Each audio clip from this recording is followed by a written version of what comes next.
ഇപ്പോൾ കഴിഞ്ഞ സർക്കാരിന്റെ ഒക്കെ കാലത്ത് വെള്ളാപ്പള്ളിയോടുള്ള സമീപനമൊക്കെ കോൺഗ്രസ് വലിയ തരത്തിൽ വിമർശിച്ചതാണ്.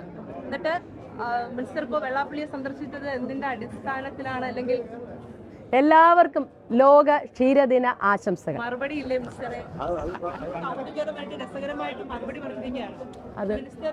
മിനിസ്റ്റർ പറഞ്ഞത് ഒരു കള്ളത്തരം. അത് കഴിഞ്ഞു. വേറെ വകുപ്പിനെ സംബന്ധിച്ച് എന്തെങ്കിലും ചോദ്യം ഉണ്ടോ ചോദിക്കും? അല്ല, കുട്ടിക്ക് മറുപടി കൊടുക്കണ്ടേ?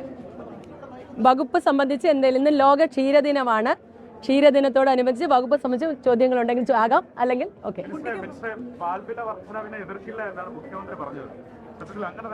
അല്ല, പാൽവില വർധനവ് ഞങ്ങൾ വരുന്നതിന് മുമ്പുള്ള തീരുമാനമാണെങ്കിൽ പോലും ക്ഷീര വ്യവസായത്തെ സംരക്ഷിച്ച് നിലനിർത്തേണ്ട നമ്മുടെ സമൂഹത്തിൻ്റെയും സർക്കാരിൻ്റെയും ഉത്തരവാദിത്വമാണ്. ക്ഷീര കർഷകരാകെ പ്രതിസന്ധിയിലാണ്, അതുകൊണ്ടാണ് വർധനവുണ്ടായത്. പക്ഷേ എന്നും പാൽവില വർദ്ധിപ്പിച്ച് ജനങ്ങളെ ബുദ്ധിമുട്ടിക്കാൻ ഈ സർക്കാർ തയ്യാറല്ല. അതുകൊണ്ട് നൂതനമായി ഇന്ന് ഈ സമ്മേളനത്തിൽ പ്രഖ്യാപിച്ചതുപോലെ നൂതനമായും ശാസ്ത്രീയമായുമുള്ള മാർഗങ്ങളിലൂടെ ഇതുപോലെ ഈ വ്യവസായത്തെ സംരക്ഷിച്ച് ക്ഷീര കർഷകരെ സംരക്ഷിച്ച് ബൃഹത്തായ പദ്ധതികൾ നടപ്പിലാക്കി ഇനി അത്തരം കാര്യങ്ങളിൽ നിന്ന് ജനങ്ങളെ രക്ഷിക്കാനുള്ള കാര്യങ്ങൾ ചെയ്യും. മിനിസ്റ്ററെ, കഴിഞ്ഞ ദിവസം ഇത്തരത്തിൽ വെള്ളാപ്പള്ളിയെ സന്ദർശിക്കുന്ന സാഹചര്യം ഉണ്ടാകുന്നു. ഇപ്പോൾ കഴിഞ്ഞ സർക്കാരിന്റെ ഒക്കെ കാലത്ത് വെള്ളാപ്പള്ളിയോടുള്ള സമീപനമൊക്കെ കോൺഗ്രസ് വലിയ തരത്തിൽ വിമർശിച്ചതാണ്.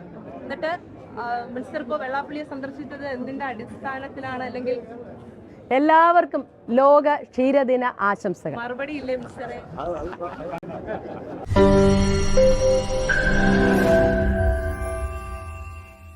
ലോകത്തെവിടെയായാലും ഏത് സമയത്തും 24 വാർത്തകളും ഓഗ്മെന്റഡ് റിയാലിറ്റി പാക്കേജുകളും എക്സ്പ്ലെയിനറുകളും വിശദമായി കാണാൻ ഞങ്ങളുടെ യൂട്യൂബ് ചാനൽ നിങ്ങൾക്ക് സബ്സ്ക്രൈബ് ചെയ്യാം.